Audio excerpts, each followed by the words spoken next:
La Géorgie, pays niché au carrefour de l'Europe et de l'Asie, est une mosaïque culturelle unique. Au sein de cette nation diversifiée se trouve la région d'Adjari, foyer des Adjars, un peuple caractérisé par son mélange unique de langues et de traditions culturelles géorgiennes, entrelacées avec une présence musulmane significative. Les Adjars forment un groupe distinct au sein de la société géorgienne. Au nombre d'environ 360 et 1400 selon le recensement de 2014, ils constituent une minorité notable au sein de la population géorgienne, majoritairement chrétienne orthodoxe. Aujourd'hui, les Adjars recherchent une plus grande reconnaissance de leur identité unique et de leurs droits culturels. Alors que la majorité des Géorgiens adhèrent au christianisme orthodoxe, une partie importante des Adjars s'identifie comme musulmans, un héritage de la domination ottomane qui a perduré à travers les siècles. Les Adjars s'efforcent de préserver leur patrimoine religieux et culturel tout en recherchant une représentation équitable dans les institutions nationales. Cette quête de reconnaissance a parfois conduit à des tensions avec la majorité nationale, mais elle a également favorisé les dialogues interreligieux et une meilleure compréhension mutuelle. À Batumi, la vibrante capitale de l'Adjari, églises orthodoxes et mosquées se côtoient, reflétant le patrimoine religieux multiforme de la région et les efforts continus pour une coexistence harmonieuse. Les Adjars célèbrent leur héritage à travers des festivals culturels et des danses traditionnelles. Les jeunes Adjars jouent un rôle crucial dans la préservation de leur identité culturelle, en participant activement à des programmes éducatifs et à des initiatives communautaires. Les aînés transmettent leurs connaissances et leurs traditions aux générations futures, assurant la continuité de leur riche patrimoine culturel. La région d'Adjari, avec sa diversité culturelle, reste un témoignage vivant de la résilience et de la diversité du peuple Adjar. En 1614, l'Empire ottoman a conquis la région, introduisant l'islam parmi les Adjars. En 1878, après la guerre russo-turque, Adjara a été cédé à l'Empire russe, marquant un tournant dans l'histoire de la région. Pendant l'ère soviétique, de 1921 à 1991, Adjara a été une république autonome au sein de la Géorgie soviétique.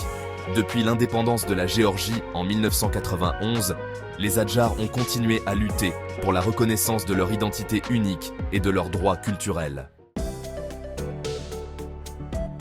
L'ère Abashidze, un chapitre important de l'histoire de l'Adjari, a été marquée à la fois par des progrès et des controverses.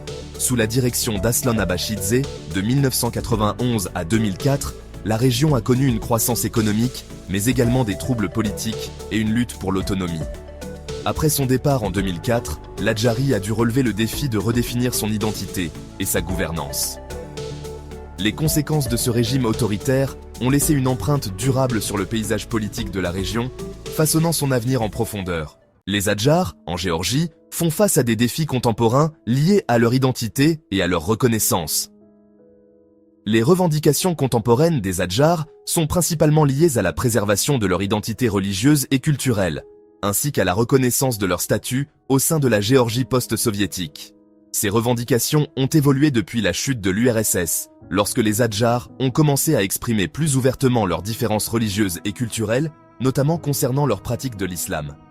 Cependant, malgré cette affirmation de leur spécificité, ils sont souvent perçus par la majorité géorgienne comme une minorité à part, partiellement intégrée mais toujours distincte. Les tensions entre l'identité musulmane des Adjars et la majorité chrétienne orthodoxe géorgienne se sont exacerbées après l'indépendance, en partie à cause de la montée du nationalisme géorgien et de la recherche d'une homogénéité religieuse. L'appartenance à l'islam en Adjari a toujours été perçue comme un facteur de séparation avec l'identité géorgienne orthodoxe, ce qui a complexifié la coexistence, même dans un contexte relativement pacifique au sein de la Géorgie post-soviétique.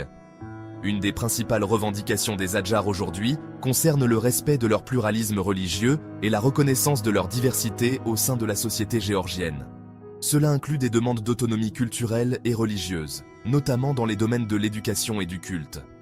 Ces revendications sont souvent interprétées par certains comme une volonté de maintenir une certaine distance avec Tbilissi, tout en restant attachés à leurs racines culturelles et religieuses.